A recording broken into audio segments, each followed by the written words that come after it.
Also, what we wanted to talk about was asking people on Instagram as well. Yes. Because like you said, you asked Sophie about... Do you know what? I've actually asked her a few times, and I always sort of like feel like one thing we were going to say was approach with caution. So I asked her about what did I ask her about?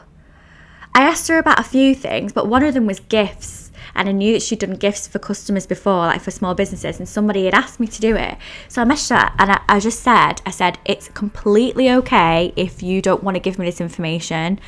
I won't be upset, because I know obviously this is your information, this is how you price your customers, but I'm struggling with this, somebody's asked me this, how much do you charge? Like, it would be great to know. And luckily she was like really lovely about it, and obviously we've chatted before, so it's not like I've just like jumped into somebody's random DM and said, how much do you charge for this? Because that would be really rude. Well, this is it. This is some of the notes. Like I said, we've made notes first to make sure we're hitting all the points that we want to hit, really. And I was saying, when you do slide into somebody's DMs, do make sure that you, number one, know them or know of them. Do have some kind of conversation, either maybe like a conversation before, like you've been responding to each other's stories or something like that. So there is some kind of common ground there. But then even then, I don't know, like, don't just message them and be like, in the hopes that, oh, I know I'm going to ask them for something one day. Like, do it because you're interested. Like, do you know what I mean? This is it. Like, so there has been some people who have messaged me who I've never really spoken to before, and I get, like, I know that it can become like preconceived as gatekeeping. That word gets thrown around a lot in the design world. It's like gatekeeping prices, gatekeeping this. But I think it's not necessarily what you say, but how you say it. So I've had people being like, hi, I know that I've never messaged you before, I'm just starting out, I'm wondering how much you charge. And because I don't want to undercharge myself, but I also, like, I am starting out, so I would message them back and be like, hi, yeah, no, that's fine, here's what I charged when I first started out, however, it all goes off your experience, it goes off this, it goes off that, and this is what I charge now. Approximately. I give like rough guides, because like I said, every project is different. And I've had that, and that's fine. That's been a really positive experience. But, like, I've had messages being like, hi, wondering how much you charge? ? And I'm like, I don't respond to that. No, I wouldn't even. You don't want to come across, like, nobody wants to come across as rude. So just make sure that you're being kind. No, I see that. And I don't want to come across rude by not messaging back. But I think it all depends on your boundaries and what the person's boundaries is that you're asking. Like I said, you had that conversation with Sophie. I've asked Sophie a few things as well. I've asked Natalie a few things. I've asked Soph from Fabstract price. It all depends on what your relationship is. Also, don't forget your pleases and thank yous. Yeah, that's it. Just ask me like, hi, it's completely okay if this isn't like on your boundaries, like if I'm crossing like a line here about how much do you charge, how much should I charge. Because I think you can get more information from people who are actually doing it than things online. Because I think I find it hard to retain information. You've got to learn from your peers. That's the best thing to do. And also, don't be a dick if someone doesn't tell you.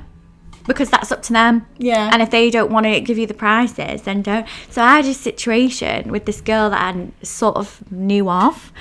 And I'd not really spoken to her in years and years. She wasn't even following me on Instagram. And then she messaged me on Instagram without even following me, asking me about like how much like I pay for printing, like what paper I use, do I print it myself? And I was like, so I just sort of messaged back bluntly. I just said it all depends on the place, it depends on what paper. Just do your research, sort of, like, just bluntly. And I was like, sorry, like, I didn't see this till now because we don't follow each other. I was like, what? Like, make sure you're following them and, like, you support them. I know. Like, support their business as well as you know, it's all about give and take. Like, you can't just take information from people. You have to, like, give it back as well. Yeah. Like, give support back. Yeah, no, I get that. So if you are, like I said, if you are asking somebody who on Instagram maybe about what they do charge, you're obviously looking at them as an authority figure, which means they might potentially have more experience than you. So do bear that in mind as well if they do give you prices. Yeah. I think everything, like I said, every project is different. Everybody's boundaries are different. Some people aren't comfortable charging what they are worth, and I hope that they gain more confidence with that. And I think that's it. I think it all boils down to confidence and being like, because there's been some projects that I've kind of sent a quote off because it's quite high, because what they want me to do is a lot of work, and I've kind of shut my laptop and I'm like, I always do. I'm like, oh my god, I hope that's okay. And then when they get back and they're like, yeah, it's fine, I'm like, it's the same when I send work off. I'm like, what if it was rubbish?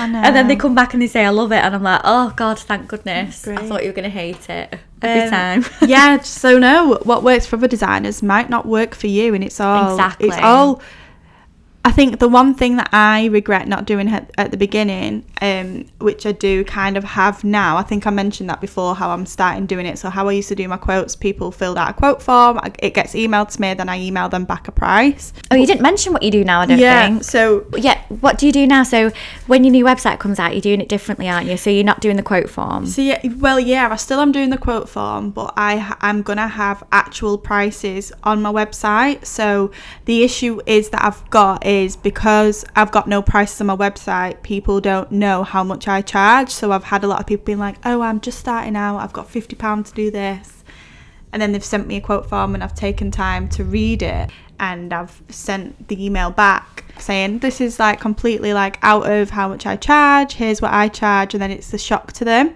Whereas now, because I have from this much, from that much, they kind of know where my bracket is, because I would say I'm not the most expensive designer ever, but I'm also not one of the cheaper ones.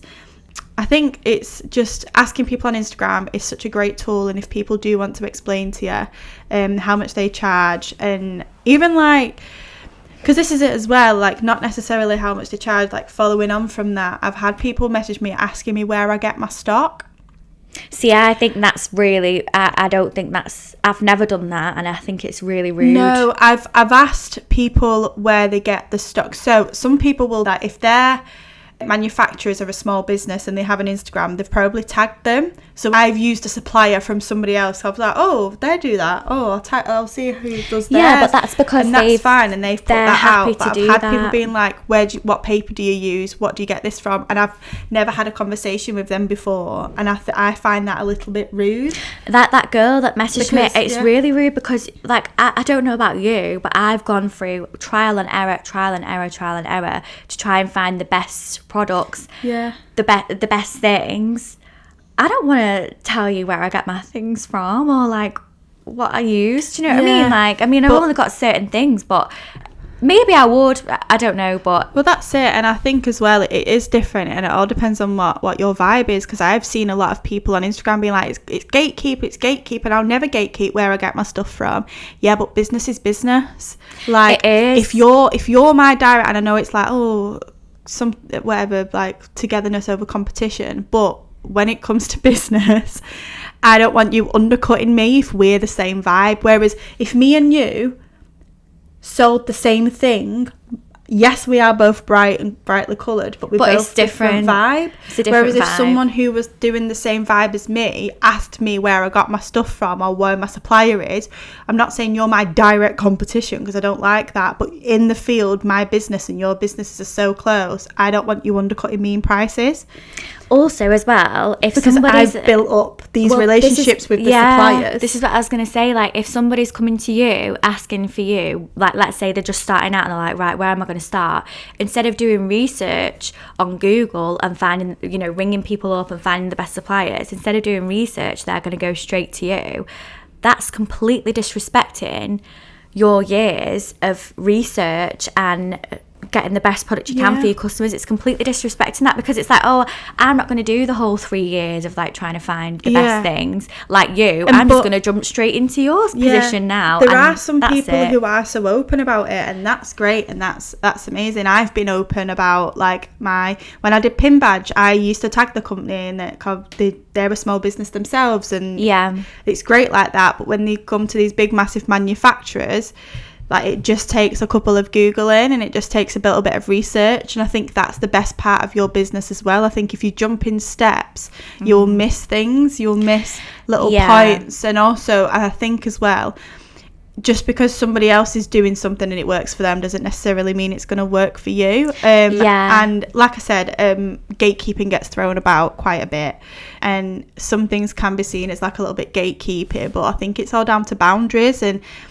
if you don't want to share where you get your stuff done, that's okay, because you don't have to do anything you don't want to do. Everybody has different boundaries, and that's okay. Yeah, and I think that's it as well. So yeah, going back, if you do ask somebody on Instagram how much they charge and you've never had a conversation with them before, it's all right if they don't reply back, because some people, like we've spoken about, some people find speaking about money and stuff like that quite rude, and just because you don't think it's rude doesn't mean that somebody else won't. But yeah, no, so I definitely we wanted to cover the whole Instagram asking, because we've asked people, and we've been asked, yeah. But yeah, so when Illustrated by Charlie came on, she told me where she got her printing done, which I really appreciate, and it was like half the price of where I'm getting mine done. I can't get over how much you was paying for your prints, you know. I think it's wild. Well, it was the first place that I'd ever been to. The better quality now, where you get them printed so now, much brighter. They're so bright and they're incredible.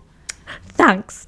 But I'm going to keep my prices the same, I think, because you've now got a studio. I've now got a studio, and all of my packaging's eco-friendly. The board on the back is 100% recycled. That's very expensive. And I want to call it the plastic cover, which isn't plastic. It's like I always say to people, the wormies will eat it. Put it in your green bin. So because I feel like my prints are quite cheap for how much I used to pay for them anyway. Yeah. So I think I'm going to keep my pricing the same. But yeah, so much cheaper.